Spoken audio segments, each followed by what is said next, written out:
अल्लामा इकबाल चवा मेरा नहीं बनता तो ना बन अपना तो बन जे तो बे जो ख्याल न कयो तो न कयो पर खुदा जे वास्ते पंहिंजो तो ख्याल कयो। मौलाना रूमी साहब रहमतुल्लाह अलैह मौजूदा दौर जे करप्ट हुक्मरानन जे मुतालिक बयान थो करे जे तो गुर्ग मीरो सग वजीरो मुशरा दीवा कुनद हम चुनी अरकान दौलत मुल्क रावेरा कुनद। इन जे करे शेख सादी रहमतुल्लाह अलैह फरमाए थो हासुलज दुनिया चे बाशद ए अमी नू गिदा कर पास से गिदा दमी जे तो पान फैसलो कयो छिता थी पियाओ रात नी दुनिया जे पुठियां पांजी आखिरत जाया करे छड़ी थव कबर बुलाए छड़ी थव बुधायो भला दुनिया मां हासिल छा थो थिए 9 गज कपड़े जा 3 गज जमीन जा उहे भी या नसीब केतरन के ते कफन भी न मिलियो कबर भी न मिली। हारून रशीद पांजे दौर जो वडो बादशाह हो उन वटि हिकिड़ो फ़कीर ईंदो हो बहलूल नाले जेको वडो दाना ऐं अल्लाह जो नेक बानो हो। इन जे करे अल्लाह वारनि चयो आहे त अल्लाह वारनि सां सोबत रखो छो त सोबते साले तुरा साले कुनद सोबते ताले तुरा ताले कुनद। नेक जी सोबत तव्हांखे नेक बणाईंदी बुरे जी सोबत तव्हांखे बुरो बणाईंदी चोर जी सोबत चोर बणाईंदी आहे नेक जी सोबत इंसान खे नेक बणाईंदी आहे पर माण्हुनि खे वरी आलिमनि खां हाफ़िज़नि खां वरी एलर्जी थींदी आहे।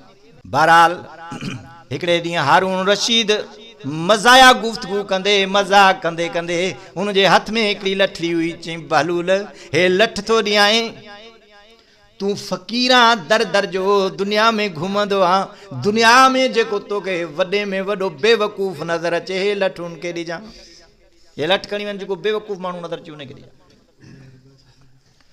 फिरंदो रहियो घुमंदो रहियो वॾे अरसे खां बाद में वॾो अरसो गुज़री वियो काफ़ी अरसे खां बाद में हारून रशीद बीमार थी पियो पैगाम मोकिलियईं बहलूल ॾे त बहलूल खे घुरायो मुमकिन आहे मता मुंहिंजे ज़िंदगी जो सफ़र मुकमल थी रहियो हुजे मां आख़िरी वक़्त में पंहिंजे दोस्त सां मुलाक़ात कयां। ॾुखे टाइम ते दोस्त यादि ई न बहलूल आयो उहा साॻी लठड़ी खयो आयो अची करे बादशाह खे ॿिन्ही हथनि सां वापसि ॾिनई।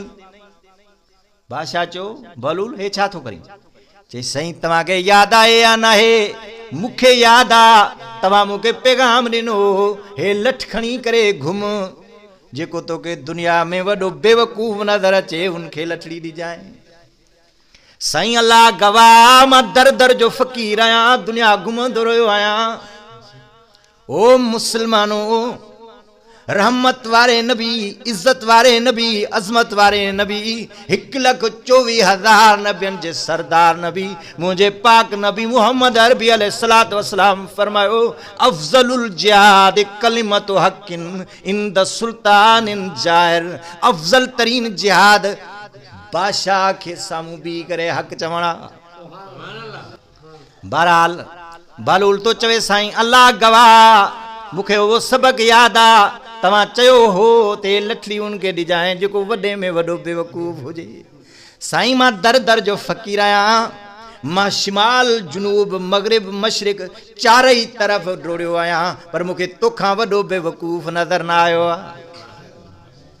बादशाह चयो हे छा चई बहलूल मुंहिंजे ज़िंदगी जा आख़िरी अयामनि ज़िंदगी जो सफ़र मुकमल थी रहियो आहे मां आख़िरत जे तरफ़ वञी रहियो आहियां आख़िरी वक़्त ते तूं मुंहिंजी दिलादारी थो करीं हालांकि मां तुंहिंजी वॾी क़दरदानी कंदो आहियां चई साईं बराबरि तूं मुंहिंजी क़दरदानी कंदो आहे मुंहिंजो एतिराम कंदो आहे भले बादशाह मौजूदु छो न हुजनि पर मां ईंदो आहियां त मूंखे अंदरि अचण जी इजाज़त मिलंदी आहे लेकिन मां हक़ीक़त थो बयानु कयां तोखां वॾो बेवकूफ़ मूंखे नज़र न आयो आहे। चई कीअं चई साईं हा ईअं तव्हां हफ़्ते जे सफ़र ते शिकार जे लाइ निकिरंदा हो बादशाह निकिरंदा आहिनि शिकार ते साईं तव्हां 8 ॾींहंनि जे सफ़र ते शिकार जे लाइ निकिरंदा आहियो उते शिकार गाह ते जिते शिकार करणो हूंदो आहे तव्हां उते निकिरण खां पहिरियां फौजी दस्ता मोकिलींदा आहियो उहे वञी करे उते हिफ़ाज़ती इंतज़ामात कंदा आहिनि त बादशाह ईंदो शिकार कंदो मता को दुश्मन बादशाह ते वार करे ईअं आहे चई हा साईं चई साईं तव्हां ॿार उते शिकारगाह ते पहुचण खां पहिरियां उते खाइण पीअण जो इंतज़ाम कंदा आहियो? ईअं बि आहे? चई हा साईं ईअं बि आहे। साईं उते पाणी जो बि इंतज़ाम, खाधे पीते जो बि इंतज़ाम कंदा आहियो, रहास जो बि इंतज़ाम कंदा आहियो 8 ॾींहंनि जे लाइ। 8 ॾींहंनि जे सफ़र ते तव्हां एॾा वॾा इंतज़ाम कंदा आहियो। आख़िरत जो जेको एॾो वॾो लंबो सफ़र आहे जो जेको वियो आहे वरी वापसि मोटियो ई न आहे, एॾे वॾे लंबे सफ़र जे लाइ बादशाह ॿुधा क़बर जे लाइ कहिड़ा इंतज़ाम कया अथई, मशर जे लाइ कहिड़ा इंतज़ाम कया अथई, आख़िरत जे लाइ कहिड़ा इंतज़ाम कया अथई। हारून रशीद ज़ारो क़तार रुअण शुरू कयो ऐं बहलूल जो शुक्रियो अदा थो करे। चई बराबरि मूंखां वधीक वॾो को बेवकूफ़ न आहे।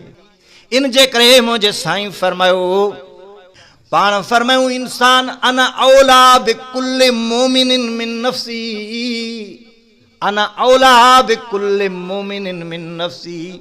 हर इंसान उनखे पंहिंजी जान एतिरी प्यारी न आहे, उन जी जान खां बि वधीक मुंहिंजे पाक नबी फरमायो मां मोहम्मद करीम खे तव्हांजी जान प्यारी आहे।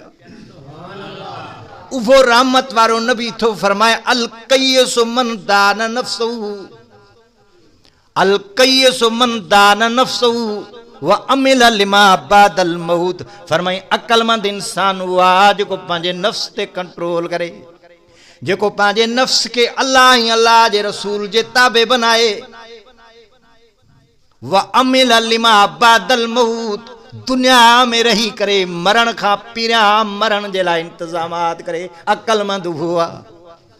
तव्हां असां वटि वरी अक़लमंद उहो आहे जेको सूदी कारोबार हलाए, ज़मीनूं ख़रीद करे, माल माड़ियूं ठाहे, ट्रैक्टर ऐं ट्रालियूं ऐं तंहिंखे चवां वीगो गाॾियूं वठे, रुशवा जा पैसा गॾु करे, बोतारनि जी चमचाखोरी करे, ग़रीबनि जा जेको आहे सो घर डराए, उन्हनि जे ज़मीननि ते कब्ज़ा कराए, उहो वॾो अक़लमंद आहे। ईअं न?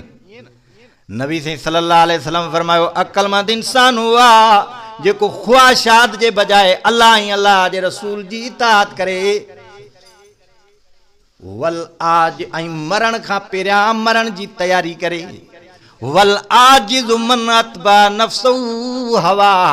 पाण फरमायूं बेवकूफ़ उहो आहे, बेवकूफ़ उहो आहे जेको सॼी ज़िंदगी पंहिंजे नफ़्सानी ख़्वाहिशात खे पूरे करण में गुज़ारे।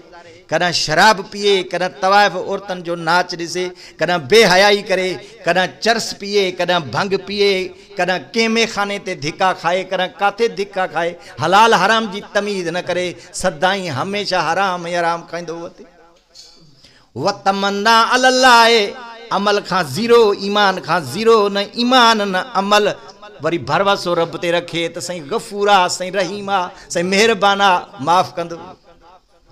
लिखियो पियो आहे क़ुरान पाक में, रहमत वारे नबी फरमायो त बेवकूफ़ आहे। हेॾे वरी क़ुरान तो फरमाए इन्नी गफ़ारुन लिमन ताब। बराबरि रब तो फरमाए मां वॾो बख़्शणार आहियां, वॾो महिरबान आहियां, वॾो करम नवाज़ आहियां, गफ़ूर बि आहियां, गफ़ार बि आहियां, सत्तार बि आहियां, करीम बि आहियां, रहीम बि आहियां, रहमान बि आहियां। पर लिमन ताब, जेको तौबा कंदो, जेको रुजू कंदो, जेको मुंहिंजे दर ते वापसि मोटी ईंदो, जेको तौबा ताइब थींदो, जेको पंहिंजे कीए ते नदामत कंदो, पिशेमान थींदो, रब तो फरमाए मां उन्हीअ जे लाइ करम नवाज़ आहियां। पर जेको शैतान वांगुरु, जेको शैतान जी पैरवी कंदे मरंदे दम तक नदामत न कंदो, पिशेमानी न कंदो, अल्लाह तो फरमाए मां उन्हीअ जे लाइ वाहिदुल क़हार आहियां। इन कैदी मतीन, उन्हीअ जे लाइ मुंहिंजी पकड़ सख़्त आहे, उनखे पकड़ींदुमि त कोई छॾाइण वारो न हूंदुसि। दुआ कयो त अल्लाह पाक तव्हां सां मिली मुस्लमाननि खे दुनिया में रहाए त बाक़ी ज़िंदगी इस्लामी तालीमात जे मुताबिक़ गुज़ारण जी तौफ़ीक़ नसीब फरमाए। दुनिया मां घुराए त अल्लाह पाक बवक़्ते मौत तव्हां ई असांखे कलम शहादत नसीब करे। अल्हम्दुलिल्लाह अल्हम्दुलिल्लाहिल्लज़ी अअज़्ज़ल इल्म फिल आसार। अल्हम्दुलिल्लाहिल्लज़ी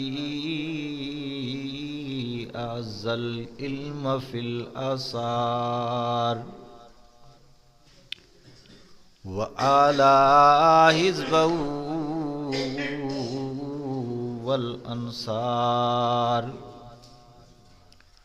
वस्सलातु वस्सलामु अला सय्यिदिल अंबिया व खातमिर रुसुल व अला आलिही व अस्हाबिही व आले बैतिही अजमईन। अम्मा बादु फ़अऊज़ु बिल्लाहि मिनश शैतानिर रजीम। बिस्मिल्लाहिर रहमानिर रहीम।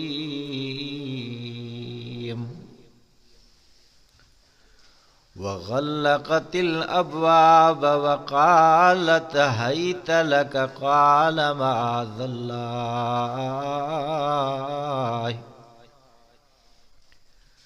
क़ाल नबिय्यु सल्लल्लाहु अलैहि वसल्लम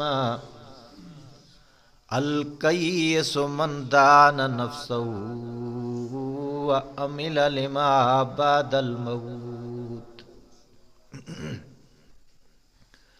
वल आजिज़ु मन अत्बा नफ्सहु हवाहा व तमन्ना अलल्लाह। सदक़ल्लाहु व सदक़ रसूलुहुन नबियुस सादिकुल अमीन। व नहनु अला ज़ालिका लमिनश शाहिदीन व शाकिरीन वल्हम्दुलिल्लाहि रब्बिल आलमीन। फ़क़द क़ाल अल्लाहु तबारक व तआला फ़िल क़ुरआनिल मजीद वल फ़ुरक़ानिल हमीद फ़ी शान हबीबिहिल करीम। इन्नल्लाहा व मलाइकतहु युसल्लूना अलन नबी या अय्युहल्लज़ीना आमनू सल्लू अलैहि व सल्लिमू तस्लीमा। सब दोस्त दिल जे मोहब्बत सां रसूल पाक सल्लल्लाहु अलैहि वसल्लम दे दुरूद शरीफ। अल्लाहुम्मा सल्लि अला मुहम्मदिन नबिय्यिल उम्मी व अला आलिहि व अस्हाबिही व आले बैतिही व बारिक व सल्लिम अदद कुल्ले मालूमिन लक दाइमन अबदन अबदा।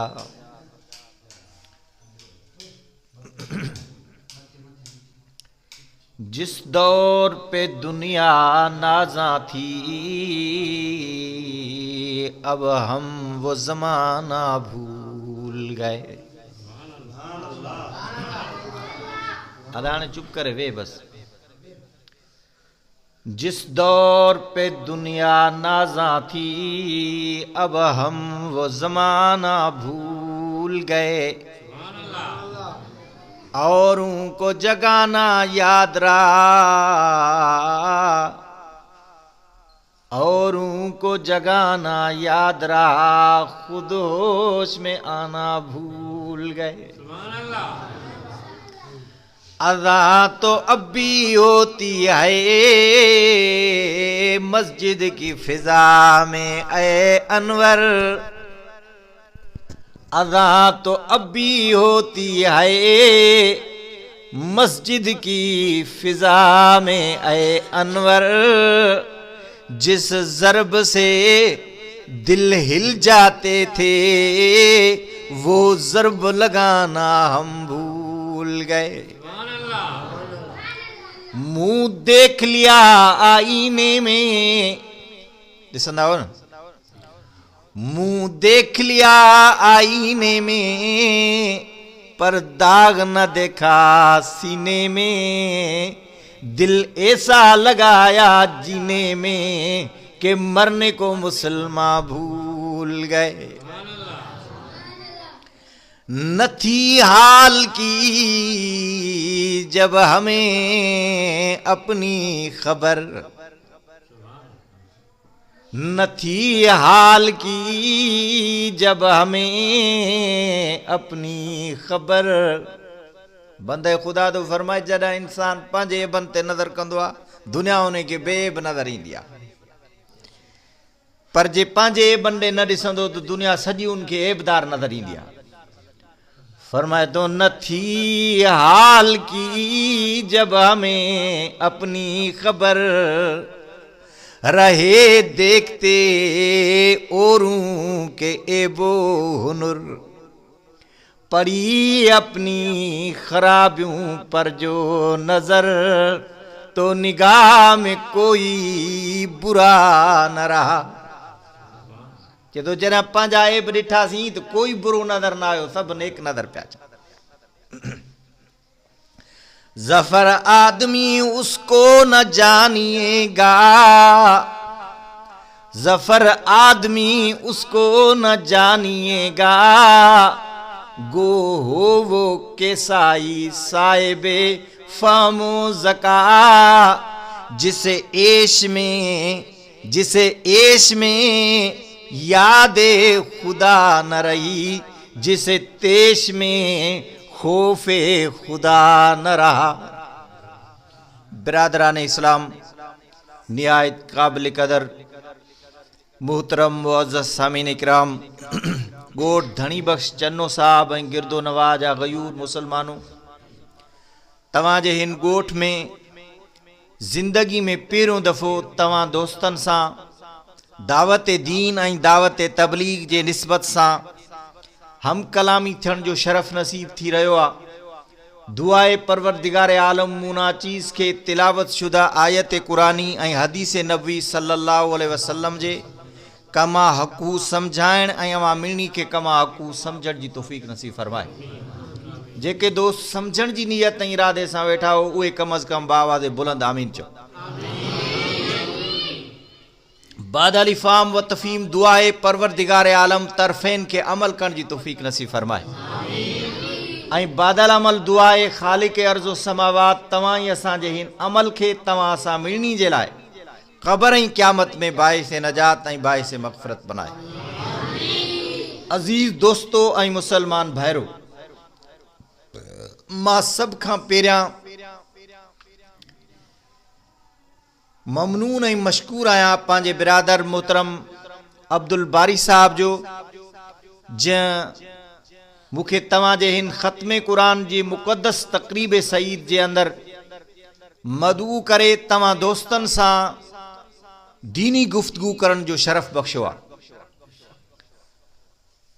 ऐं उन हाफ़िज़ साहब जंहिं क़ुरान पाक जो ख़त्म मुकम्मल कयो आहे उनखे पंहिंजे तरफ़ां पूरी जमात जे तरफ़ां मुबारकबाद पेश थो कयां। अल्हम्दुलिल्लाह तव्हांजे हिन गोठ में अची करे तव्हांजे हालात खे ॾिसी करे अल्लाह ॼाणे तो ख़ुदा जे घर में वेठो आहियां, मूंखे वॾी ख़ुशी थी। हाफ़िज़ साहब अल्हम्दुलिल्लाह महिनत कई आहे। तक़रीबन मां सम्झां तो 15-20 साल खां बाद हाफ़िज़ साहब सां मुलाक़ात थी आहे। चानारी जे अंदरि मां उस्ताद हुयुमि ऐं हे उन वक़्तु नंढड़ी उमिरि जो उते पढ़ण आयो, पढ़ंदो हुयो। अल्लाह पाक हिन खे शरफ़ बख़्शियो, क़ुरान पाक जो हाफ़िज़ थी आयो, अची मदरसो क़ाइमु कयईं, वरी अॼु उन जे नंढड़े क़ुरान ॿुधायो आहे, मुकम्मल ख़त्म कयो अथई, वॾी शहादत आहे।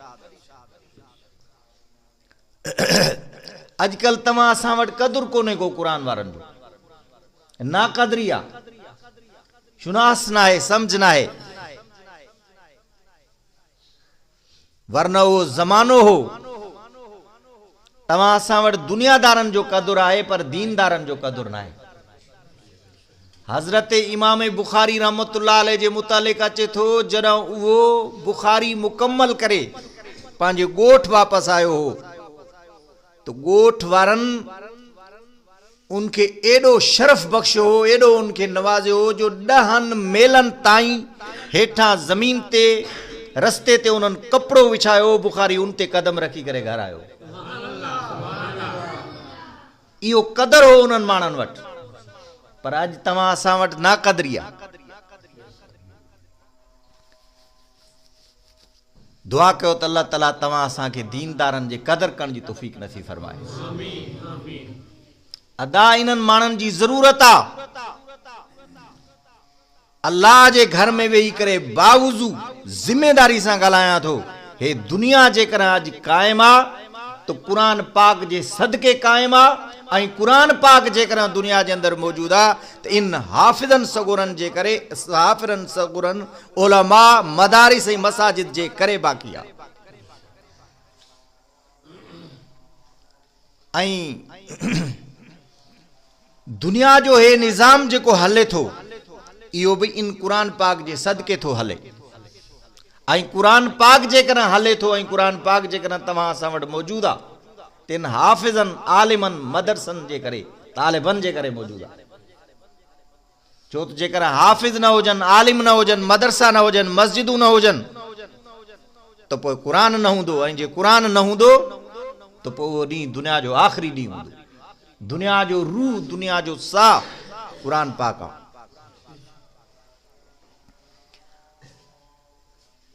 जीअं हे तव्हां असांजो 5 फुटो जिस्म आहे, इहो मानी पाणी खां बग़ैर रही सघंदो? हिकिड़े माण्हू खे कमरे में बंदि करे ऐं हुनजो मानी पाणी बंदि कयो, छा था सम्झो केतिरो वक़्तु ज़िंदा रहंदो? अलाह बाक़ी रखेसि त क़ादिर आहे। बाक़ी हूअं जेको मामूल आहे, जेको असबाब जे तहत दुनिया हले थी त 24 कलाक बि वॾा आहिनि, हमरा हली पवंदो। ईअं न था त इंसान जे जिस्म जी ग़िज़ा मानी पाणी आहे, पर अल्लाह जी ज़ात जो कसम आहे तव्हां असांजे ईमान जी ग़िज़ा क़ुरान करीम। इहो ई वजह जो मस्जिद जी दीवार सां गॾु घर जी दीवार आहे, मस्जिद जी दीवार सां गॾु ओताक जी दीवार आहे, पर उहो उतां मुसलमान उथी करे मस्जिद ताईं अची नथो सघे। उन जो ईमान उन खे उतां उथारे मस्जिद ताईं वठी नथो अचे। मस्जिद जे सीढ़ीअ ते माण्हू मौजूदु आहे, पर अंदरि अचण जी तौफ़ीक़ नथी मिलेसि। उन जो वजह छा आहे, कॾहिं सोचियो अथव? उन जो बुनियादी वजह इहो आहे जो इंसान खे मस्जिद में वठी अचण वारी शइ ईमान आहे। हलाल हराम जी तमीज़ करण वारी शइ ईमान आहे। इंसान खे गैरतमंद बनाइण वारी शइ ईमान आहे। इंसान जे दरमियान में हलाल हराम जी तमीज़ करण वारी शइ ईमान आहे। पर जॾहिं ईमान न रहंदो, ईमान कमज़ोर थींदो त पोइ इहो इन माण्हू खे मस्जिद ताईं अचण बि मुश्किल लॻंदो। इन माण्हू जो जनाज़ो गैरत जो बि निकिरी वेंदो। इहो हलाल हराम जी तमीज़ बि न करे सघंदो। उहो ज़मानो हो जो अल्लाह जे रस्ते में माल छा, निमाज़ छा, ताजिद छा, ताजिद बि कदा न थींदी हुई, पर सिरनि जा सौदा कंदा हुआ। अल्लाह जे रस्ते में जान कुर्बान करण बि आसान समझंदा। मासूमनि जा जनाज़ा खणी करे बि का हिकु निमाज़ कदा न कंदा हुआ। छा हो त उन्हनि जो ईमान मुस्तहकम हो। उन्हनि पंहिंजे ईमान जी ग़िज़ा जारी रखी हुई, तो असां पंहिंजे ईमान जी ग़िज़ा बंदि करे छॾी। लिखियो पियो आहे क़ुरान पाक में, फरमाए थो व इज़ा तुलियत अलैहिम आयातुहु ज़ादतहुम ईमाना। ईमान जी ग़िज़ा क़ुरान तो फरमाए, अल्लाह जो क़ुरान आ। जॾहिं क़ुरान पढ़ियो वेंदो आहे त मोमिन जो ईमान वधी वेंदो आहे। जिस्म जी ग़िज़ा मानी पाणी आहे। ओ मुसलमानो चना साबो, ईमान जी ग़िज़ा अल्लाह जो क़ुरान आहे। जॾहिं मुसलमान पंहिंजे ईमान जी ग़िज़ा जारी रखंदा, हदीस पाक में अचे तो पैगंबर पाक सल्लल्लाहु अलैहि वसल्लम जे सहाबा जी मुक़द्दस जमात टिन क़िस्मन में विरायल हुई। हिकड़ा उहे पाक नबी जा साहबिया जेके रोज़ानो कुरान पाक जो ख़त्म कढंदा। ॿिया उहे आ जेके 2 ॾींहनि में कुरान पाक जो ख़त्म मुकम्मल कंदा। टियां उहे आ जेके सुस्त में सुस्त पैगंबर जा साहबा लेकिन कुरान जी तिलावत उथंदे वेहंदे एडी कंदा जो मुफस्सिरीन ने कुरान लिखियो आ। कुरान पाक जे अंदर 7 मंजिलूं आहिनि। ये 7 मंजिलूं मुझे पाक नबी मोहम्मद करीम जे उन अमल जी अलामत आहिनि जो रोज़ाना एक मंजिल कुरान जी तिलावत कंदा, हफ्ते जे अंदर कुरान पाक जो ख़त्म कंदा। इन जे करे उन्हनि जो ईमान एडो मुस्तकम हो, एडो ईमान उन्हनि जो पुख्तो हो जो निमाज़ छा 5 वक्त निमाज़ जात पाबंद हा लेकिन का साहबी का कना जिंदगी में ताजिद भी न वही हुए, ताजिद भी पढ़ंदा। रसूल पाक सल्लल्लाहु अलैहि वसल्लम फरमायो साहबियो अल्लाह मुझे मथा त ताजिद भी फर्ज फरमाइया। मां इन जे करे पढ़ंदो आहियां। तव्हां पढ़ंदो त रब तव्हां के सवाब ॾींदो, पर जे तव्हां न पढ़ंदो त तव्हां के गुनाह न थींदो। लेकिन उन जे बावजूद मुझे पाक नबी मोहम्मद अरबी जा साहबा अर्ज़ था कनि सुणा तूं त बख्शो बख्शायो आ, पोइ बि तूं ताजिद पढ़ी थो, असां कीअं न पढ़ूं। हुजूर फरमायो मारे त अल्लाह जे तरफ़ां आर्डर आयो आ, जिब्राइल कुरान खणी आयो आ। रब्बुल आलमीन से फरमाया तो फताजद भी नाफिलतल लका सा अयबासक रब्बुका मकाम महमूदा। सुना मां मकाम महमूद वारो जेको तुंहिंजो माल बणायो आ वो सभिनी नबियनि खां उत्तम ई आला आहे। लिहाज़ा क़यामत जे ॾींहुं तुंहिंजी इबादत भी सभिनी खां आला ई अफ़ज़ल हुजणु खपे। बहरहाल अर्ज़ पे कयुमि मुंहिंजे पाक नबी मोहम्मद करीम चओ सल्लल्लाहु अलैहि वसल्लम जे साहबा जो विर्द वज़ीफ़ो कुरान हो। इन जे करे उन्हनि जो ईमान एडो मज़बूत हो जो उन्हनि खे पंहिंजी जान अल्लाह जे रस्ते में कुर्बान करण भी आसान लॻंदी हुई। तोखे मागे निमाज़ पढ़ण मुश्किल थी लॻे, तोखे मागे रमज़ान शरीफ जा रोज़ा ॾुखिया था लॻनि, अहिड़ी थधि जी मौसम में भी रोज़ा आया पोइ भी रोज़ा मुश्किल था लॻनि। हालांकि पाक मुहम्मद जे साहबा जो हे इश्क हो, तमन्ना कंदा हुआ। मशहूर हज़रत अली शेर खुदा जे बारे में, लेकिन हर एक साहबी जी या तमन्ना हुई। हज़रत अली जे बारे में तव्हां ॿुधो आ, फरमाईंदो आ मुंहिंजी दिली तमन्ना आहे, मुंहिंजी ख़्वाहिशी आहे, मुंहिंजे दिल जो शौक़ु इहो आहे गर्मी जा ॾियारा हुजनि मां अली के रोज़ो हुजे, मुझे हाथ में तलवार हुजे, सामू दुश्मन जो लश्कर हुजे, मां अल्लाह जी रज़ा जे लाइ लड़ंदे लड़ंदे आख़िर हे जान अल्लाह जे रस्ते में कुर्बान करे वञा।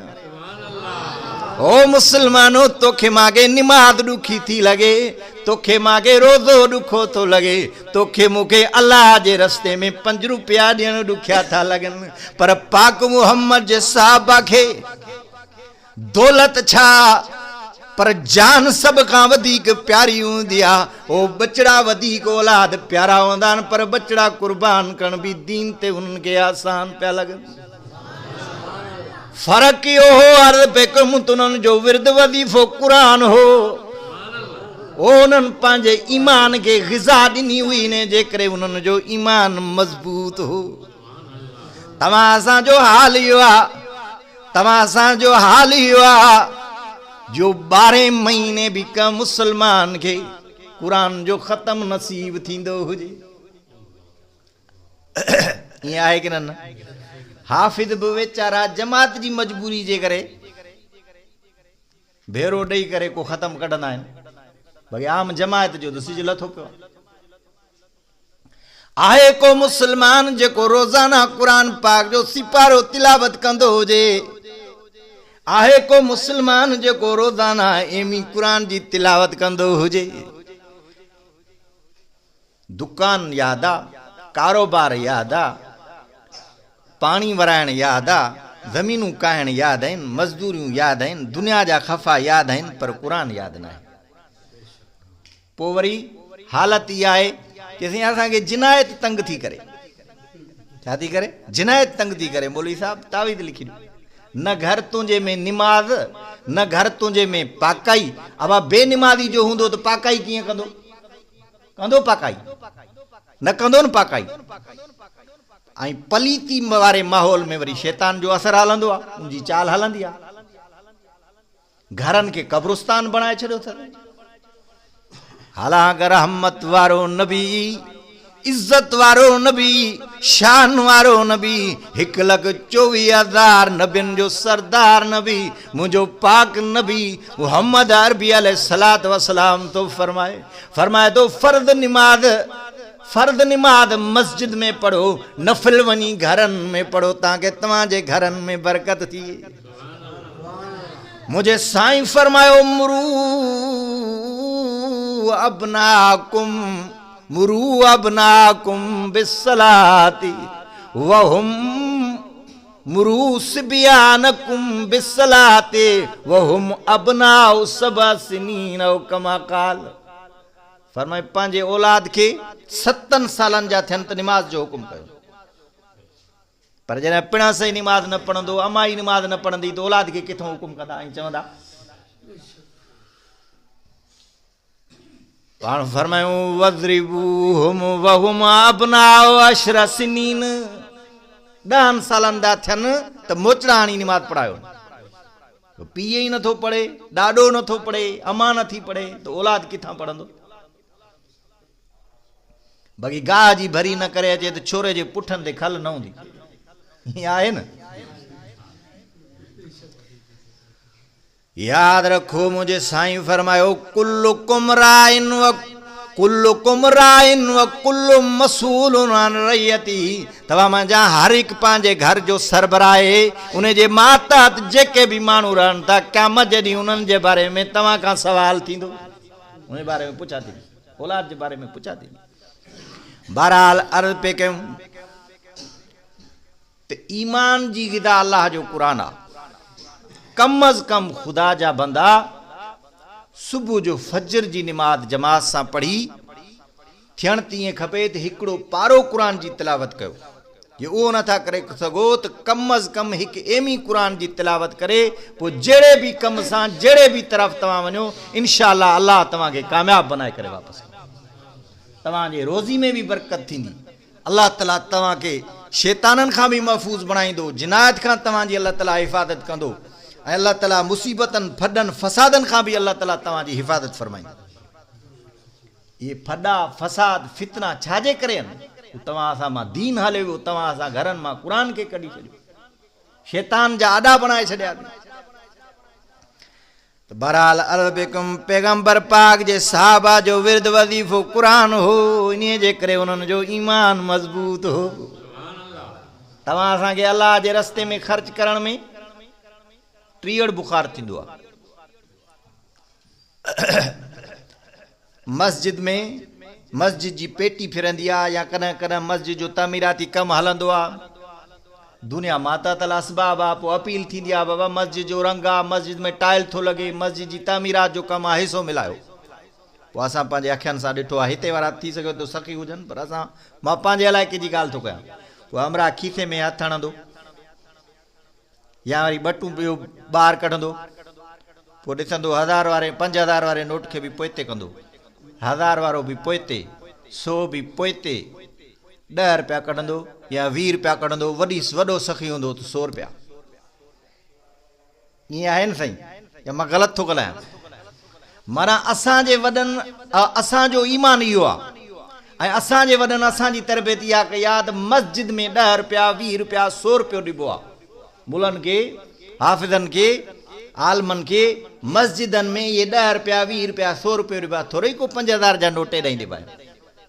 बाक़ी दोलारी हुजे का बेहया फ़ाहिश औरत हुजे उहा डांस करे पोइ उते वरी 5-5 हज़ार जा नोट, शराब जी महफ़िल हुजे पोइ उते वरी 5-5 हज़ारे जा नोट, ये ॾिठा अथव की न? पर हेॾे हदीस पाक में अचे थो नबी पाक सल्लल्लाहु अलैहि वसल्लम ग़ज़वे तबूक जे मौक़े ते ऐलान थो करे, ॿुधो अथव न उलमा खां, हे तव्हां असांजो ईमान हो मुंहिंजे पाक नबी मुहम्मद करीम जे सहाबा जो ईमान, हे तव्हां असांजी तरबियत हो मुंहिंजे पाक नबी मुहम्मद करीम जी तरबियत। हुजूर ऐलान थो करे, फरमाई उस्मान दे ख़बर जी अल्लाह जा रसूल साईं 300 उठ सामान सुधा ॾियण जो ऐलान थो कयां। उमर तूं ॾे ख़बर, चे थो साईं पूरो माल जेको रब मांखे ॾिनो हो उनखे 2 हिसा कयो अथमि, अधु बचड़नि जे लाइ छॾे आयो आहियां, अधु पूरो खणी आयो आहियां। ओ चना साहिबो अल्लाह जे रस्ते में ईअं ॾिबो आहे, इहो ईमान आहे।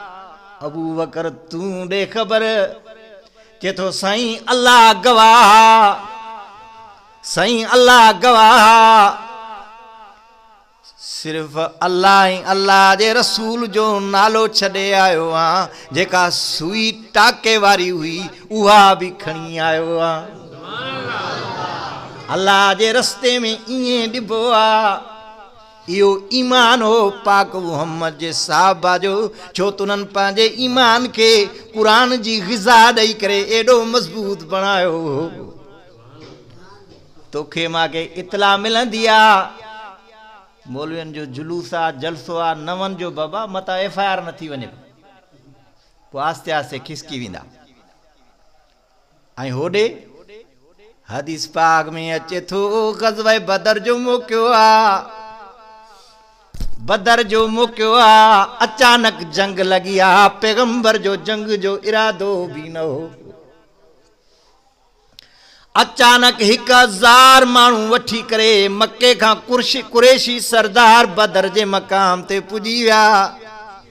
हेॾे रहमत वारे नबी खे इतला मिली आहे, अञा उन वक़्तु पैगंबर पाक सल्लल्लाहु अलैहि वसल्लम जे मथां कलमे पढ़ण वारा, इस्लाम में दाख़िला वठण वारा सिर्फ़ और सिर्फ़ 313 अफ़रादनि ते मुश्तमिल आहे। हुज़ूर अलैहिस्सलात वसलाम सहाबा खां राय थो वठे, काॾे 313 काॾे 1000।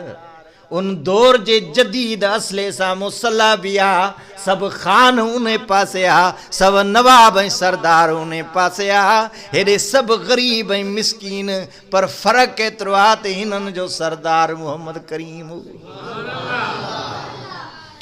रसूल पाक सल्लल्लाहु अलैहि वसल्लम मुहाजिर ऐं अंसार सहाबा खे सॾे करे फरमायो, जंग त अचानक लॻी वई आहे, काफ़र तैयार थी करे आयो आहे, हाणे मूंखे पंहिंजी राय ॿुधायो, तव्हांजी कहिड़ी राय आहे, तव्हांजो छा ख़्यालु आहे त वापसि मोटी हलूं मदीने तयारी करे, बाद में अची करे लड़ूं, या हाणे जो हाणे अल्लाह जे मथां तवक्कल रखी करे दुश्मन सां मुक़ाबिलो शुरू कयूं।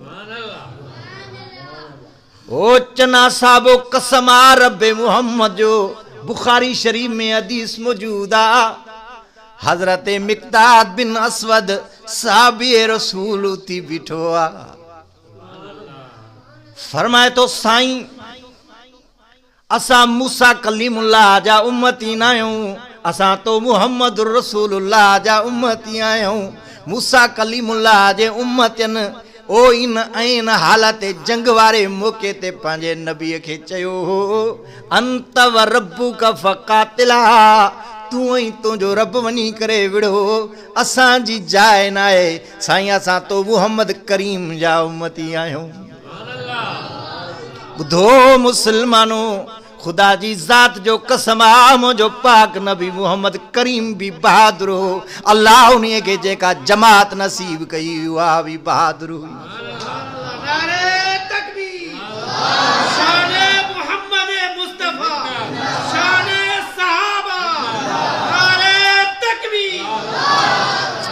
अंबिया में मुहम्मद मुस्तफ़ा जे मिसल को थी नथो सगे।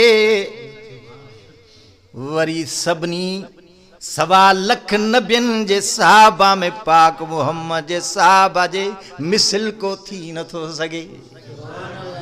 खुद मुझे पाक नबी मुहम्मद अरबी अलैहिस्सलात वस्सलाम फरमायो, फरमाई इन्नल्लाह तारनी वख्तार अली असाबी।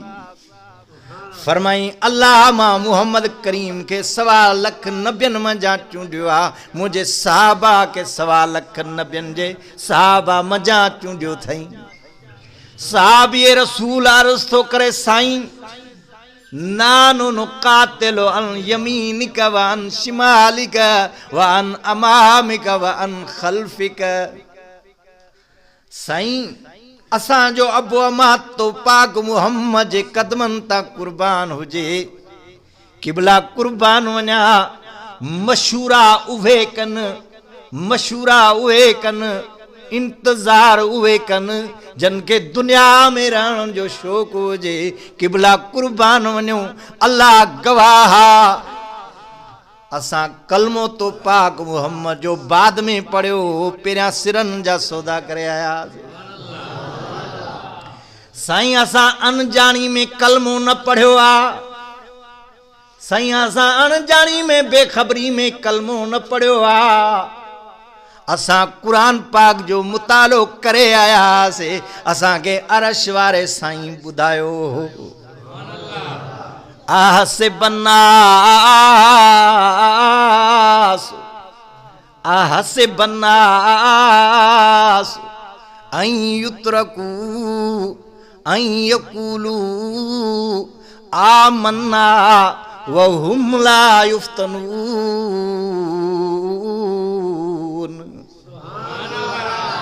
साईं असां कुरान पढ़ी करे आया से, असां सोचे समझे तो पाक मुहम्मद जो कलमो पढ़ियो आ। अल्लाह पाक बुधायो जेको भी मुझे बहादुर पैगंबर मुहम्मद करीम जो कलमो पढ़ंदो, जेको आबाए दीन के छड़े करे मुझे पाक नबी जे दीन के कबूल कंदो, मां आज़माईंदो मास, मां इम्तिहान वठंदो मास। कदा उनके जेलन जो सामनो करणो पवंदो, कदा उनके बुखूं बर्दाश्त करणियूं पवंदियूं, कदा उनके नेदन तीरन तलवारन जो सामनो करणो पवंदो, कदा बचड़ा यतीम कराइणा पवंदा, कदा घर वारियूं बेवा बनाइणियूं पवंदियूं, कदा सिरन जा सौदा करणा पवंदा। साईं असां अनजानी में कलमो न पढ़ियो, असां त सोचे समझे करे कलमो पढ़ियो। असांखे पहिरियां ई पतो त पाक मुहम्मद जी इताअत कंदासीं, कलमो पढ़ंदासीं त इहे ॾींहं ज़रूरु ॾिसंदासीं, इहे कुर्बानियूं असांखे ॾियणियूं पवंदियूं।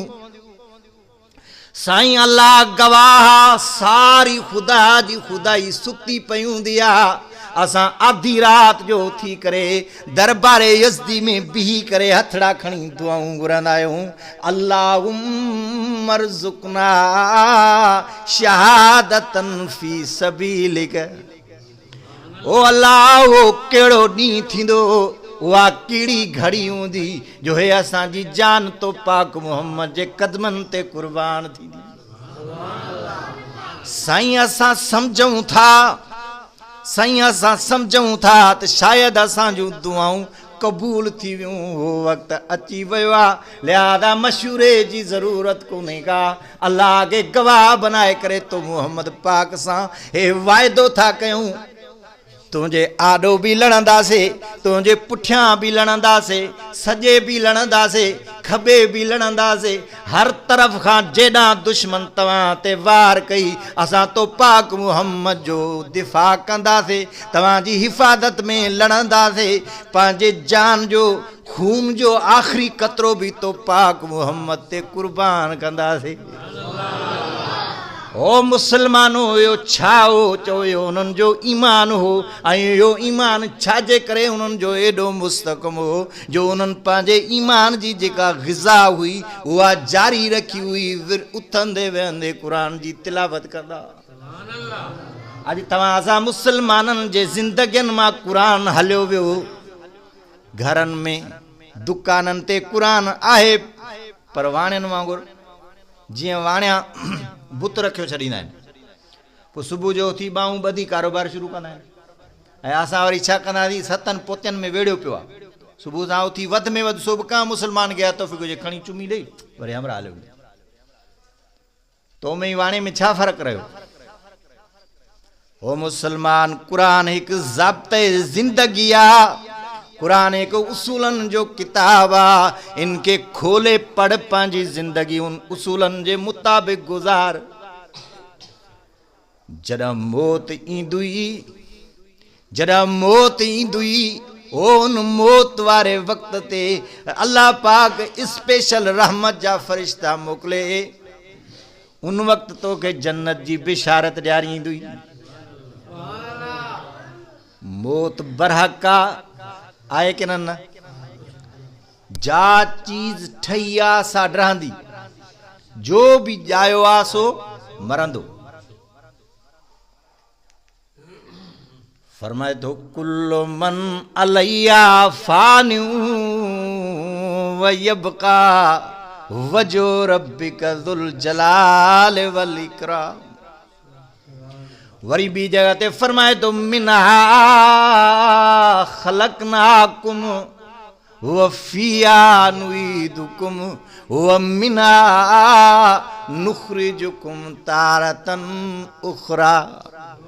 फरमाए तो मिट्टीअ जी पैदाश आयो इन ज़मीन मां, मिट्टीअ मां पैदा कयो थमाव, वरी मोटाए इन मिट्टीअ में ई दफ़न कराईंदो मां।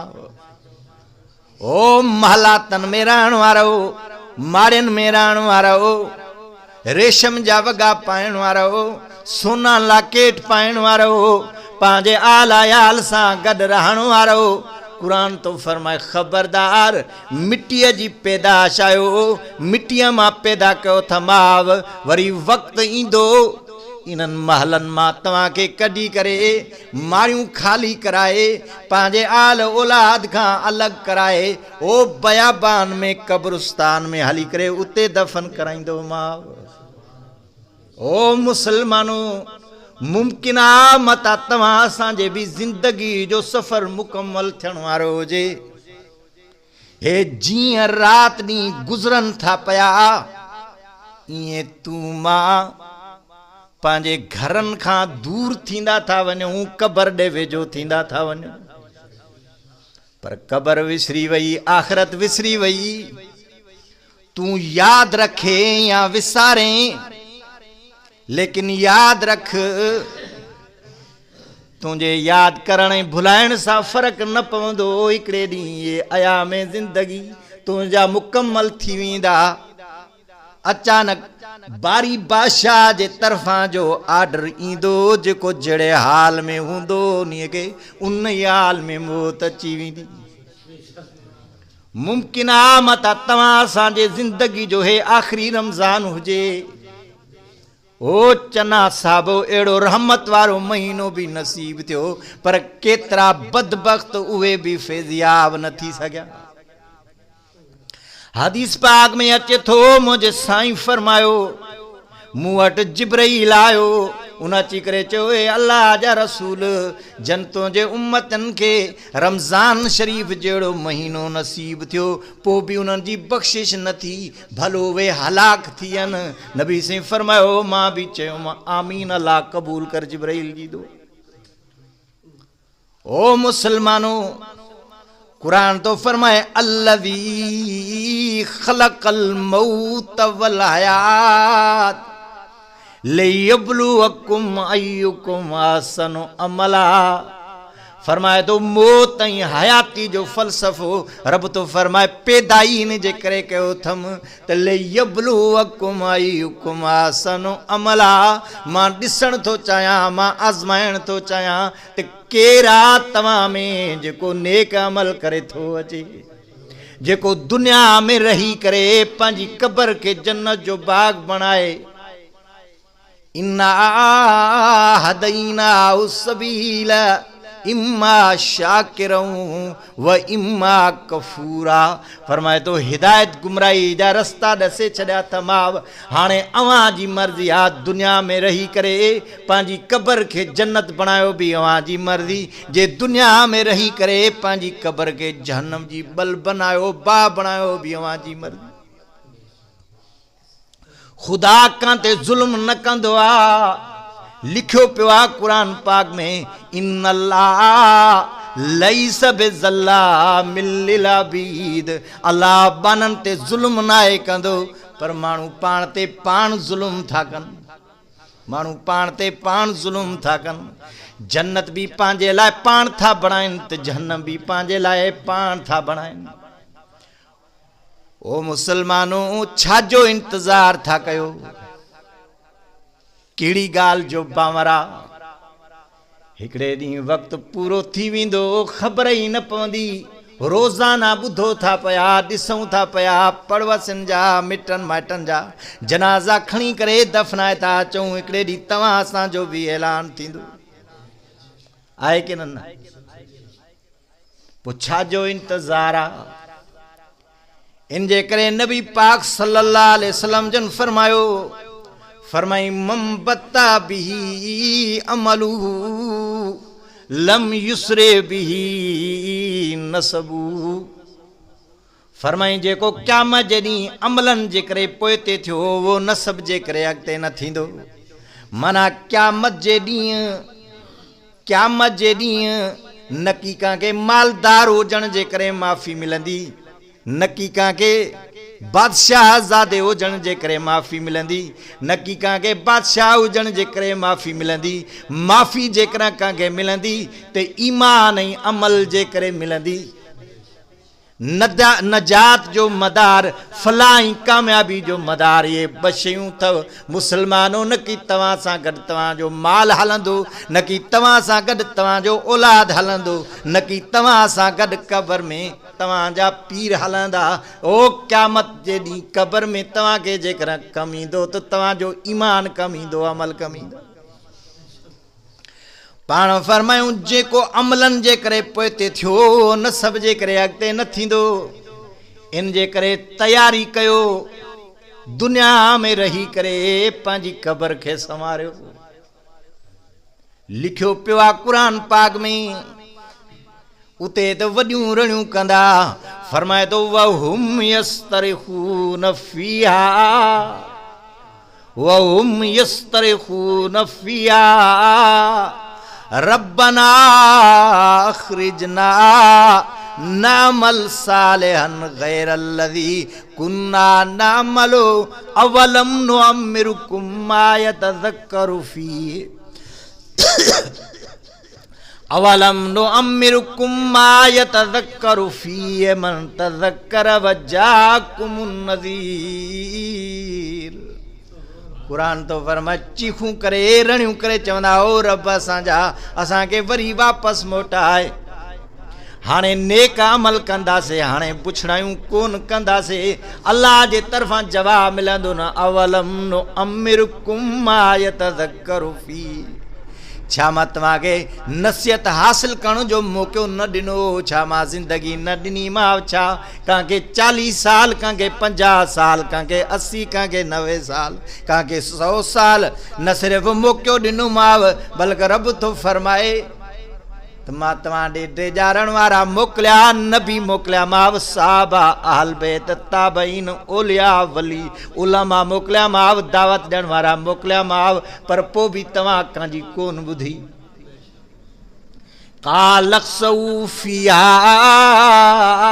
वला तुकल्लिमून।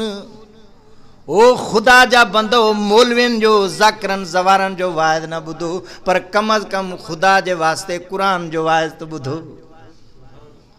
मुलनि मौलवियुनि जी न मनो अव्हां जी मर्ज़ी, पर कम अज़ कम क़ुरान जी त मनो। लिखियो पियो आहे क़ुरान पाक में, अल्लाह जे तरफ़ां जवाब मिलंदुनि, काल अक्सऊ फीहा वला तुकल्लिमून।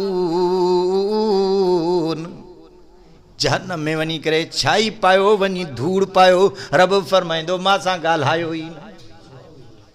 बस आख़िरी ॻाल्हि करे दुआ थो घुरां, ओ मुसलमानो, अल्लामा इकबाल चवा मेरा नहीं बनता तो ना बन अपना तो बन जे तो बे जो ख्याल न कयो तो न कयो पर खुदा जे वास्ते पांजो तो ख्याल कयो पांजो तो ख्याल कयो छा कबर में खणी विंदो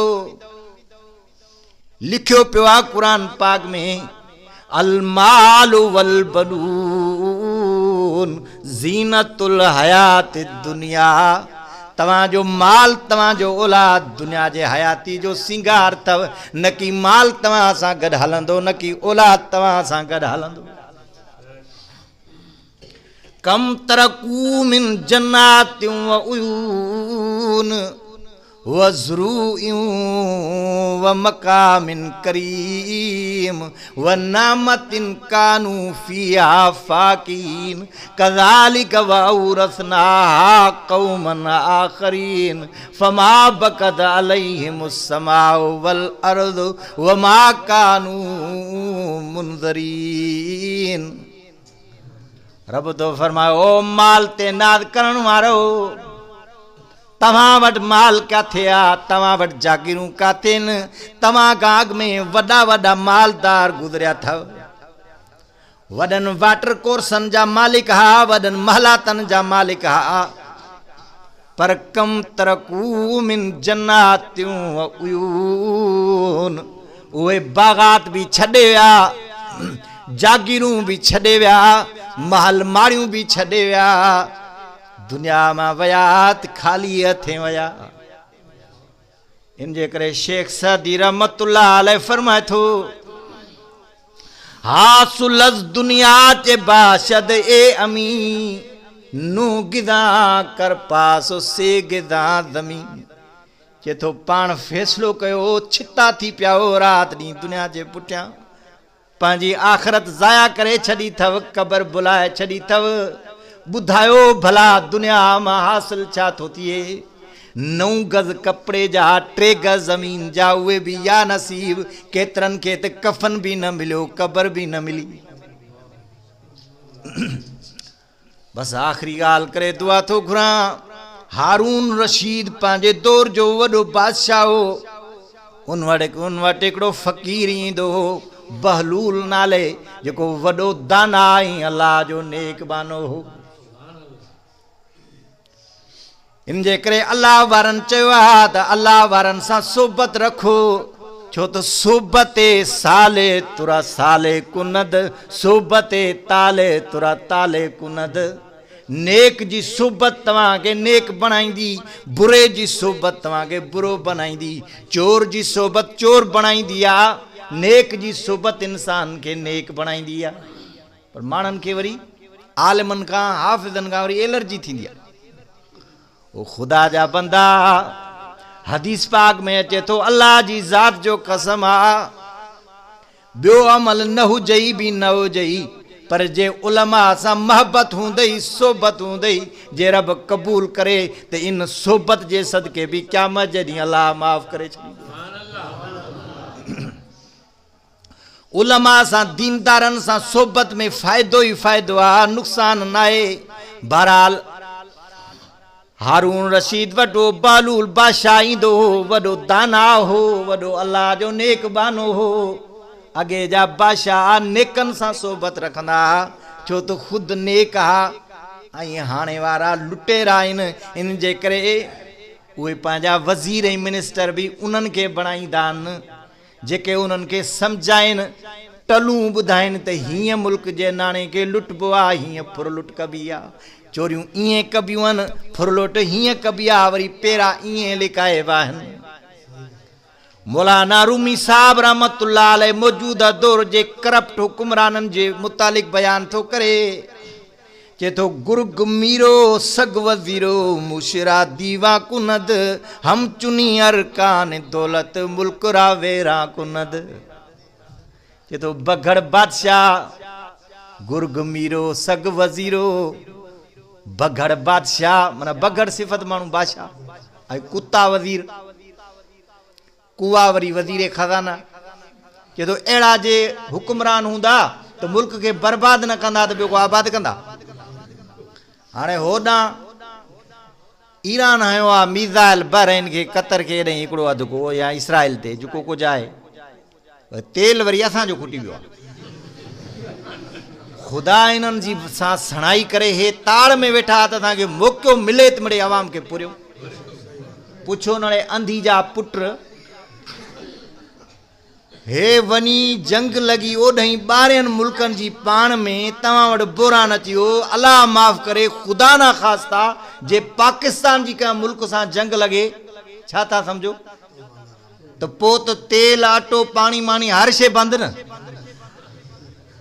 हे गोरपट मां चवां थो हे माण्हू जी त औलाद ई न आहिनि ऐं हुकुम हे को अकुल आहे का सियाणप आहे ओ घोटकी ॾे धाड़ो लॻंदो पुलिस सर्च वरी हिते कंदी नौशहरे में छा आहे चइबो आहे घोटकी में धाड़ो लॻो आहे अरे हे हालत आहे अल्लाह ताला शल इन्हनि खे हिदायत ॾे पर इहो कसूर अदा तव्हां असांजो आहे कसूर कंहिंजो आहे जो तव्हां असांजो आहे कीअं इन्हनि जे अॻियां नचंदा आहियूं छा कंदा आहियूं इन्हनि जे अॻियां नचंदा आहियूं वोट इन्हनि खे ॾिना अथई न बाबा ठपो तीर ते ईअं न लीग पीपी उलमा खे वोट न आहे ॾियणो आलिम पसंदि न आहिनि हिकु हिकु ॻोठ में वञ उते माण्हू बदमनी जूं महांगाई जूं रड़ियूं कनि था पर वरी बि दौर अचे थो त वोट उन्हनि खे चङा मुड़ुस उहे भोतार हे सरदार इन्हनि सरदारनि त मुल्क जी ॿेड़ी ॿोड़ी आहे इन्हनि सरदारनि तव्हां आहे को MP MNA जेको ॿाहिरि निकिरे ॻाल्हाए छो त उन्हनि खे करोड़ूं रुपया फंड मिलनि था उन्हनि जो त अर्श पूरो आहे हे असां ग़रीबनि जो खून था चूसनि त बहरहाल मौलाना रूमी साहब जो शेर ॿुधायोमांव त उन चयो त गुर्ग मीरो सग वज़ीरो मुशरा दीवा कुनद हम चुनी अरकान दौलत मुल्करा वेरा कुनद असां सां इहो ई न हक़ आहे बगड़ बादशाह लॻा वेठा आहिनि बगड़ ऐं कुता वज़ीर लॻा वेठा आहिनि हिकिड़े ई हफ़्ते जे अंदरि 430 रुपया गन्ने जो रेट वरी उन ई हफ़्ते में कंहिंखे चवां पंहिंजो 520 ते पुॼाए वरी उन ई हफ़्ते में ठका जो कराईंदा बाबा 440 रुपया 455 रुपया अड़े हे कहिड़ो बणा ज़ुल्म आहे कहिड़ो न आहे जे रेट हुजे को मुल्क में को कानून ई कोन्हे को निज़ाम ई कोन्हे को पर नबी पाक सल्लल्लाहु अलैहि वसल्लम अॼु खां 1400 साल पहिरियां फरमायो विया हे तव्हां असांजे अमलनि जी जेका आहे सा शामत आहे पाण फरमायो आमालुकुम उमालुकुम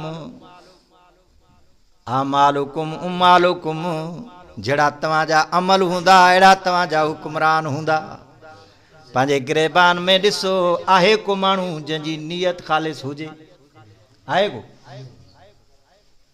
मज़दूर आहिनि न मज़दूरी ते वञनि था पंहिंजो कमु जेको अथनि न उहो ॾाढो महिनत सां सचाई सां कंदा पर जे मज़दूरी ते ॿिए जे पासे वेंदा न त हिकु ॾियारी में 2 ॾियाड़ूं कंदा राज़ो बि ईअं मज़दूर बि ईअं आहे की न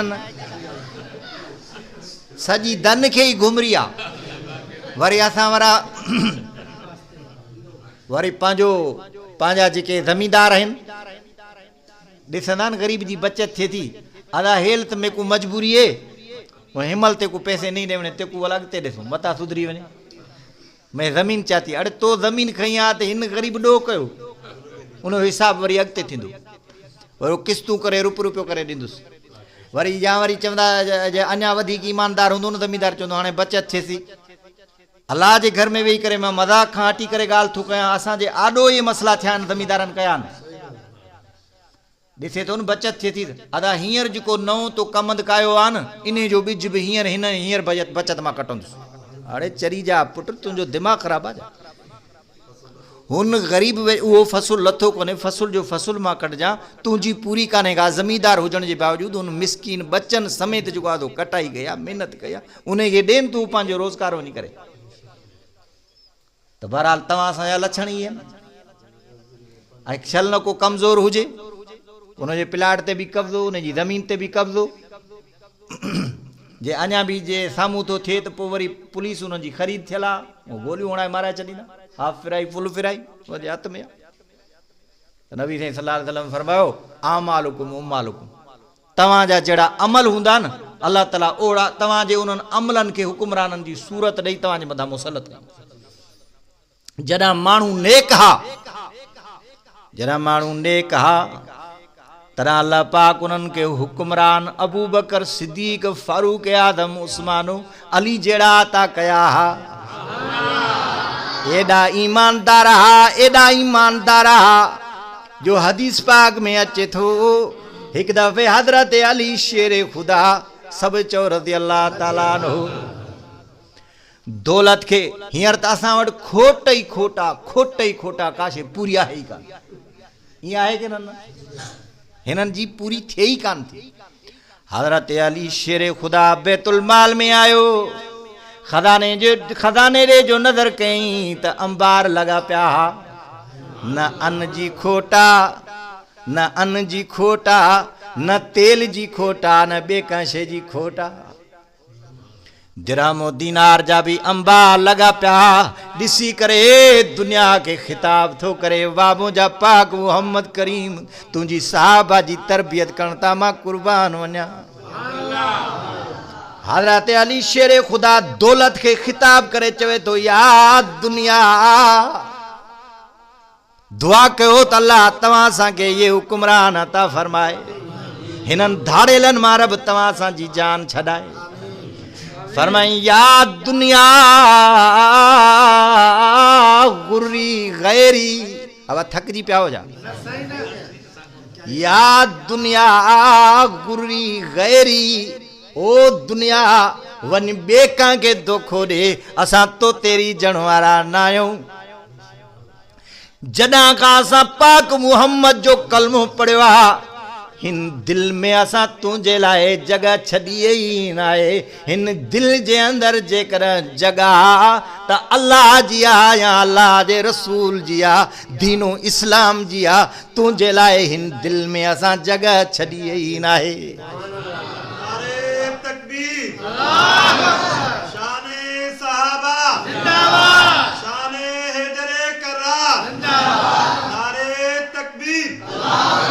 ऐं हिननि धाड़ेलनि जे दिल में वरी आहे ई दुनिया, न अल्लाह जो ख़ौफ़ आहे, न दीन जी मोहबत आहे, न इस्लाम जी, न अवाम जी मोहबत आहे। हिननि खे पैसो खपे। छा खपे? पैसो खपे। बहरहाल अर्ज़ पे कयुमि, हज़रत हारून रशीद वक़्त जो बादशाह बालूल अल्लाह जो नेक बानो आहे, फ़कीर आहे, वॾो दानाए अल्लाह जो वली आहे। बादशाह जे दरबार में अचे थो बग़ैर रंड रोकजे, उनखे को रोकण वारो कोन्हे। बादशाह जो हुकुम आहे, जॾहिं बालूल अचे त बग़ैर रुकावट जे उनखे इजाज़त ॾियो त मां सां मिले। अॼुकल्ह कंहिं ग़रीब खे बादशाह त वॾी ॻाल्हि आहे, पर बादशाह जे कंहिं चमचे वटि पुॼण जी का सकत आहे? बहरहाल हिकिड़े ॾींहुं हारून रशीद मज़ाया गुफ़्तगू कंदे, मज़ाक कंदे कंदे हुनजे हथ में हिकिड़ी लठड़ी हुई। चईं, बहलूल हे लठ थो ॾियां, तूं फ़कीर दर दर जो दुनिया में घुमंदो आहे, दुनिया में जेको तोखे वॾे में वॾो बेवकूफ़ नज़र अचे, हे लठ उनखे ॾिजां। हे लठ खणी वञ, जेको बेवकूफ़ माण्हू नज़र अचे उनखे ॾिजां। फिरंदो रहियो, घुमंदो रहियो। वॾे अरसे खां बाद में वॾो अरसो गुज़री वियो। काफ़ी अरसे खां बाद में हारून रशीद बीमार थी पियो। पैगाम मोकिलियईं बालूल ॾे त बालूल खे घुरायो। मुमकिन आहे मता मुंहिंजे ज़िंदगी जो सफ़र मुकमल थी रहियो हुजे, मां आख़िरी वक़्त में पंहिंजे दोस्त सां मुलाक़ात कयां। ॾुखे टाइम ते दोस्त यादि ई न। बहलूल आयो, उहा साॻी लठड़ी खयो आयो, अची करे बादशाह खे ॿिन्ही हथनि सां वापसि ॾिनई।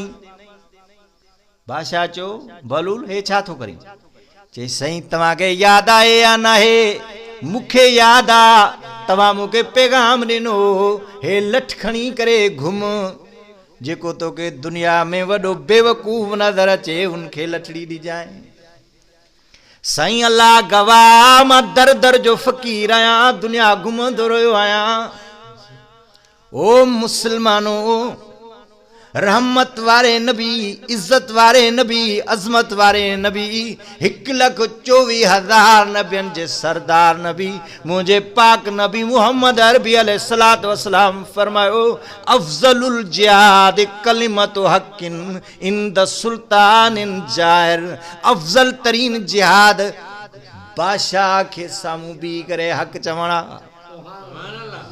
तव्हां सां चमचा खोरी करण सिखिया, भले बोतार जुल्म करे मानन था, पर मुंह जोड़ो मौलवी जो से तू साथ बस ओए फैसले पे करंदे वे जी फारूक आदम वाले, उस्मान गनी अली वाले फैसले तू सारे हो, भले उन्हनि जे मथां अज़ाब वेठो किराए, पर पो हे भी एड़ी भरम ॾींदा साईं तू सारे फैसले, क्या बात है, बस लाहे पादर बिननि खे अची वठिजे।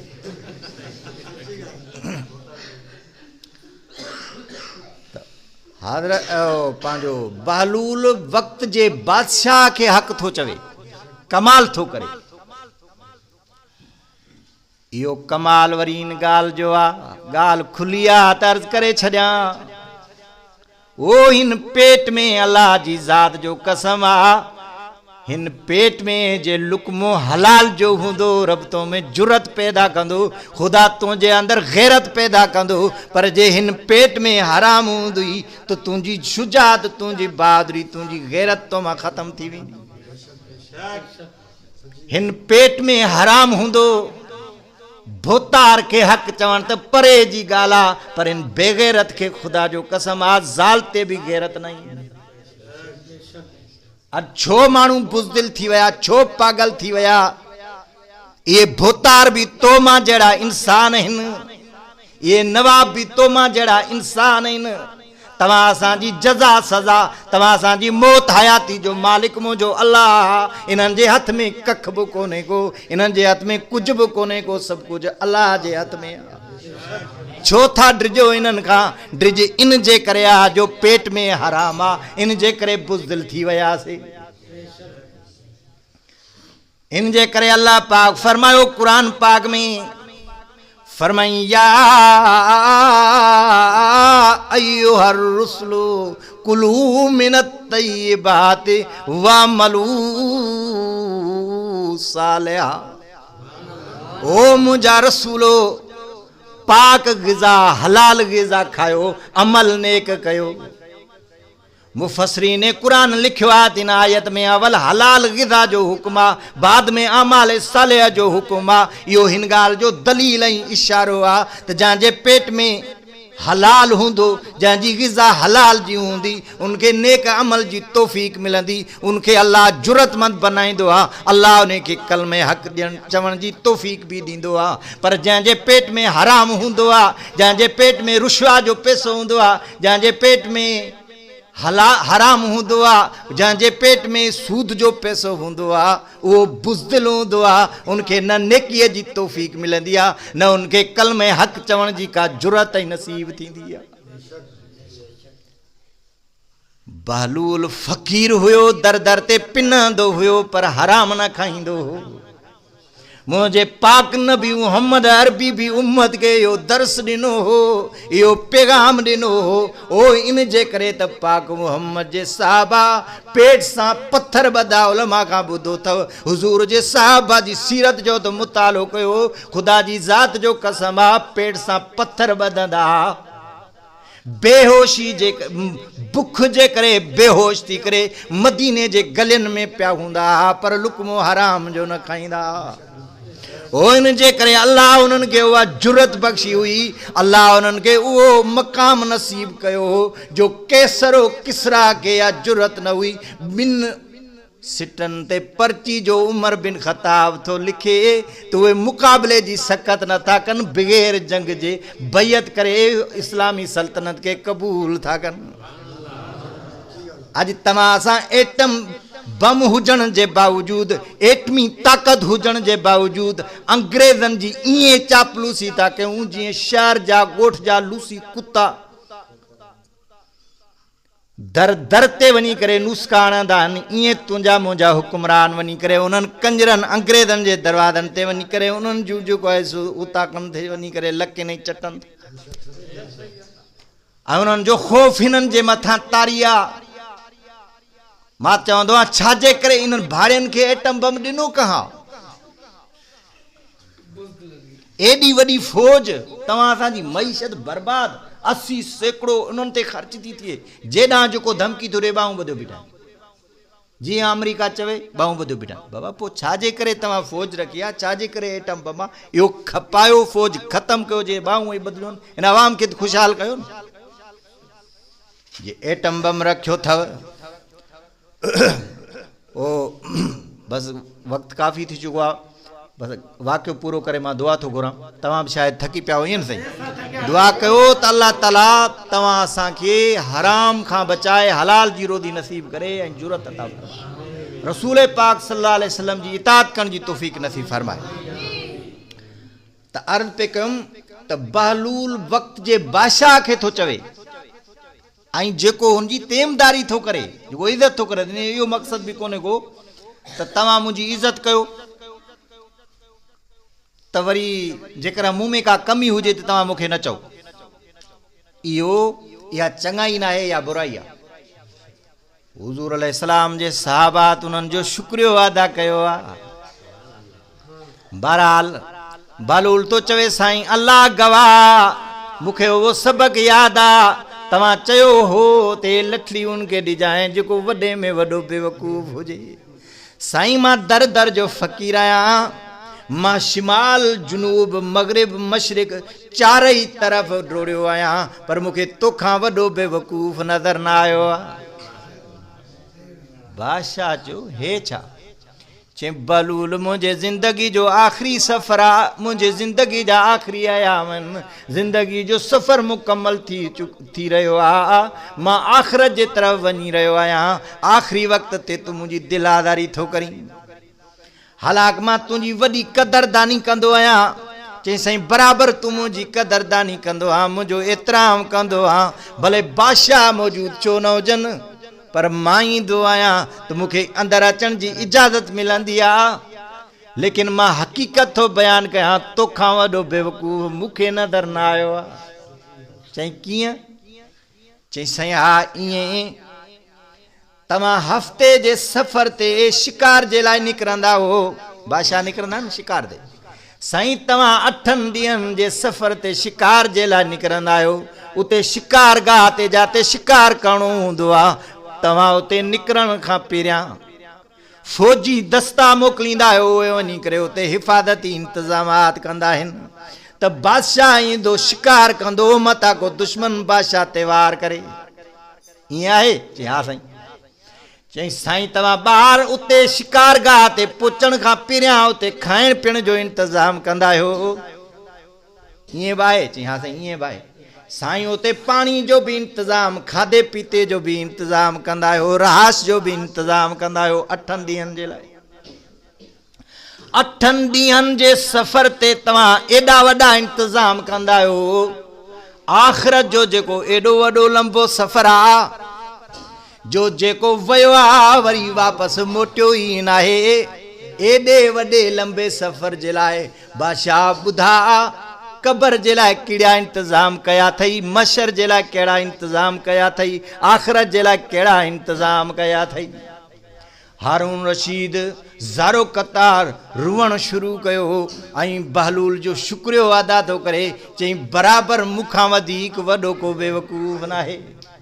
ओ चना साहिबो, ग़रीब आयो, अमीर आयो, नवाब आयो, जो कुछ भी आयो, तव्हांखे पंहिंजे हैसियत जी ख़बर आहे, लेकिन मां अल्लाह जो वास्तो ॾेई करे अल्लाह जे घर में वेही करे तव्हां खां पुछा थो कयां, हर हिकु माण्हू दुनिया में रहण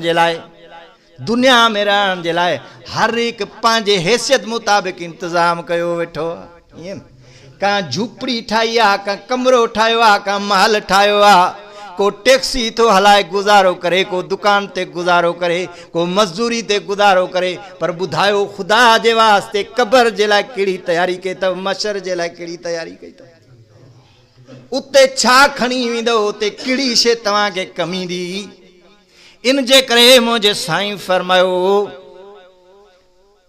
हुज़ूर अलैहिस्सलातु वस्सलाम तव्हां असांजो पैगंबर आहे, लेकिन उनजी मोहब्बत, उनजो प्यार आहे बेमा खां बि वधीक आहे। पाण फरमायूं इंसान अना औला बिकुल्ल मोमिनिन मिन नफ्सी, अना औला बिकुल्ल मोमिनिन मिन नफ्सी। हर इंसान उनखे पंहिंजी जान एतिरी प्यारी न आहे, उन जी जान खां बि वधीक मुंहिंजे पाक नबी फरमायो मां मोहम्मद करीम खे तव्हांजी जान प्यारी आहे। उहो रहमत वारो नबी थो फरमाए अल कय्यसु मन दान नफ्सहु, अल कय्यसु मन दान नफ्सहु व अमिल लिमा बादल मौत। फरमाई अक्लमंद इंसान उहो आहे जेको पंहिंजे नफ्स ते कंट्रोल करे, जेको पंहिंजे नफ्स के अल्लाह ही अल्लाह जे रसूल जे ताबे बनाए। व अमिल लिमा बादल मौत, दुनिया में रही करे मरण खां पहिरियां मरण जे लाइ इंतजामात करे। अक्लमंद उहो आहे। तव्हां असां वटि वरी अक्लमंद उहो आहे जेको सूदी कारोबार हलाए, ज़मीनूं ख़रीद करे, माल माड़ियूं ठाहे, ट्रैक्टर ऐं ट्रालियूं ऐं तंहिंखे चवां वीगो गाॾियूं वठे, रुशवा जा पैसा गॾु करे, बोतारनि जी चमचाखोरी करे, ग़रीबनि जा जेको आहे सो घर डराए, उन्हनि जे ज़मीननि ते कब्ज़ा कराए, उहो वॾो अक़लमंद आहे। ईअं न नबी साईं सल्लल्लाहु अलैहि वसल्लम फरमायो अक़लमंद इंसान हुआ जेको ख़्वाहिशात जे बजाए अल्लाह ई अल्लाह जे रसूल जी इताअत करे। वल आज ऐं मरण खां पहिरियां मरण जी तयारी करे। वल आजिज़ु मन अतबा नफ्सहु हवा, पाण फरमायूं बेवकूफ़ उहो आहे, बेवकूफ़ उहो आहे जेको सॼी ज़िंदगी पंहिंजे नफ़्सानी ख़्वाहिशात खे पूरे करण में गुज़ारे। कॾहिं शराब पीए, कॾहिं तवाइफ़ औरतुनि जो नाच ॾिसे, कॾहिं बेहयाई करे, कॾहिं चर्स पीए, कॾहिं भंग पीए, कॾहिं कंहिं मेखाने ते धिका खाए, कॾहिं काथे धिका खाए, हलाल हराम जी तमीज़ न करे, सदाई हमेशह हराम ई हराम खाईंदो वठे। व तमन्ना अल्लाह, अमल खां ज़ीरो, ईमान खां ज़ीरो, न ईमान न अमल, वरी भरवसो रब ते रखे त साईं गफ़ूर आहे, साईं रहीम आहे, साईं महिरबान आहे, माफ़ कंदो। लिखियो पियो आहे क़ुरान पाक में, रहमत वारे नबी फरमायो त बेवकूफ़ आहे। हेॾे वरी क़ुरान तो फरमाए इन्नी गफ़ारुन लिमन ताब, बराबर रब तो फरमाए मां वॾो बख़्शणहार आहियां, वॾो महिरबान आहियां, वॾो करम नवाज़ आहियां, गफ़ूर बि आहियां, गफ़ार बि आहियां, सत्तार बि आहियां, करीम भी आया, रहीम भी आया, रहमान भी आया। पर लिमन ताब, जेको तौबा कंदो, जेको रुजू कंदो, जेको मुंहिंजे दर ते वापसि मोटी ईंदो, जेको तौबा ताइब थींदो, जेको पंहिंजे कीए ते नदामत कंदो, पिशेमान थींदो, रब तो फरमाए मां उन्हीअ जे लाइ करम नवाज़ आहियां। पर जेको शैतान वांगुरु, जेको शैतान जी पैरवी कंदे मरंदे दम तक नदामत न कंदो, पिशेमानी न कंदो, अल्लाह तो फरमाए मां उन्हीअ जे लाइ वाहिदुल कहार आहियां। इन कैदी मतीन, उन्हीअ जे लाइ मुंहिंजी पकड़ सख़्त आहे, उनखे पकड़ींदुमि त कोई छॾाइण वारो न हूंदुसि।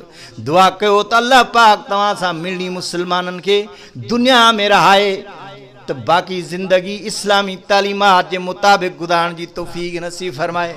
दुनिया मां घुराए त अल्लाह पाक बवक़्ते मौत तव्हां ई असांखे कलम शहादत नसीब करे। वाखिर दवाना अनिल हम्दुलिल्लाहि रब्बिल आलमीन। जो कुछ मूं ॻाल्हायो अल्लाह पाक अमल करण जी तौफ़ीक़ नसीब फरमाए। आख़िर में पूरी जमात खे मां भरपूर नमूने सां गुज़ारिश कयां थो त महिरबानी करे हाफ़िज़ साहब सां जेतिरो थी सघे भरपूर नमूने सां एतिरनि हदियनि ऐं तोहफ़नि सां इनखे नवाज़ो जो तव्हांजे ॻोठ जा ॿार ॾिसी करे उहे बि रीस कनि त असां बि क़ुर जा हाफ़िज़ थियूं, असां बि मुसलो ॿुधायूं। इहा हिकिड़ी, इहो क़ुर पाक जो एवज़ न आहे। कुझु वरी सादा माण्हू इहो क़ुर जो एवज़ न आहे, इहा हौसला अफ़ज़ाई आहे, इहो क़दुरु आहे, तव्हांखे हुनखे हौसलो मिलंदो ऐं इहो हिकिड़ो हुनजो शान आहे। सऊदी अरब जे अंदरि तव्हां ॾिसंदा हूंदव त जॾहिं इमाम साहब ख़तम पूरो थो करे त बादशाह अचनि था, बाबा हे फलाणे माल जी चाबी आहे इमाम साहब जे लाइ, करोड़े अरबे रुपए जा तोहफ़ा, बाबा हे गाॾी आहे बादशाह जे पुट जे तरफ़ां, हे फलाणे बादशाह जे तरफ़ां माल जी जेका चाबी आहे, अरबे रुपए जा उन्हनि खे तोहफ़ा था मिलनि। हे क़ुर जो मुल्ह न आहे, न वरी तव्हां असां क़ुर पाक जो मुल्ह ॾेई सघंदासीं। बहरहाल हे हिकिड़ी हौसला अफ़ज़ाई आहे। उन जे लाइ तव्हां खां जेतिरो थी सघे हाफ़िज़ साहब सां भरपूर नमूने सां तावन कयो। अल्लाह ताला तव्हांखे जज़ाए ख़ैर अता फ़रमाईंदो। अल्लाह जे नाले ते ॾियण सां इंसान खुटंदो न आहे बल्कि वधंदो आहे। ऐं जेकॾहिं तूं असां सोचूं न इन्हनि जे सदके अल्लाह ताला तव्हां असांखे रोज़ी थो ॾिए। हदीस पाक में अचे थो ॿ हिकिड़ा सॻा भाइरा, हिकिड़ो नबी पाक सल्लल्लाहु अलैहि वसल्लम वटि पढ़ंदो हो, हिकिड़ो वरी महिनत मज़दूरी कंदो हो। ॿई गॾा, जेको महिनत मज़दूरी कंदो हो उन अची शिकायत कई, चई साईं असां ॿई गॾु आहियूं, मां महिनत मज़दूरी कंदो आहियां, हे वरी तव्हां वटि वेठो थो पढ़े, हिन खे तव्हां चओ त कुझु जेको आहे सो कमकार में मूंसां बि हथु वंडराए, थोरो कमकार मज़दूरी महिनत बि करे, रुगो हिते वेठो आहे। पाण फरमायूं त छा तूं इहो सम्झी थो त तव्हांखे जेका रोज़ी मिले थी तुंहिंजे महिनत जे करे थी मिले? चई बज़ाहिर त ईअं आहे। पाण फरमायूं ल अल्लक तुरज़क़ु बी, शायदि तोखे बि अलाह साईं रोज़ी हिन जे करे ॾींदो आहे। दादा जेको दुकानदार आहे, जेको ताजिर आहे, जेको ज़मीनदार आहे, जेको मज़दूर आहे, उहो मज़दूरी थो करे, तव्हां सम्झो था त रोज़ी इन जे करे। पर हे जेको राति ॾींहुं वेही मस्जिद में क़ुर खे भेरा ॾेई ॾेई वरी राति जो तव्हांखे क़ुर थो ॿुधाए, मुमकिन आहे त शायदि अल्लाह ताला तव्हांखे बि रोज़ी इन्हनि जे सदके थो ॾिए। त इन्हनि जी ख़िदमत कंदो, अल्लाह ताला तव्हां सां भलाई कंदो। सभिनी दोस्तनि खे गुज़ारिश आहे सभई कुल शरीफ़ पढ़ो त ख़तम जो सवाब बि बख़्शूं। बिस्मिल्लाहिर रहमानिर रहीम।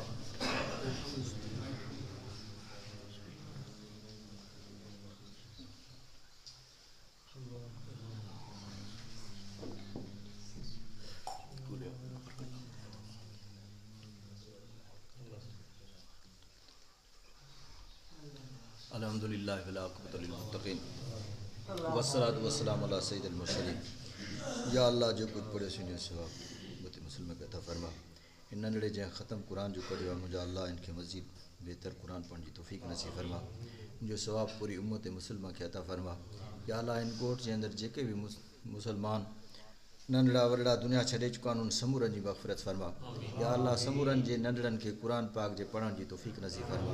हाफ़िज़ आलिम बना, तौहीद जो मरकज़ बना, रिज़्क़ हलाल जी रोज़ी अता फरमा, हराम खां पनाह अता फरमा, झेड़नि झगड़नि फसादनि शयातीन जे शरनि खां हिफ़ाज़त फरमा।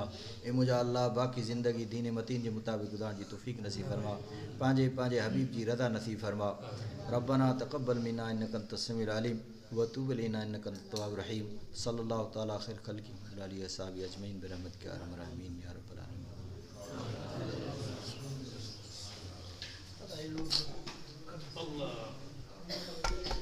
साईं थकी पिया हो।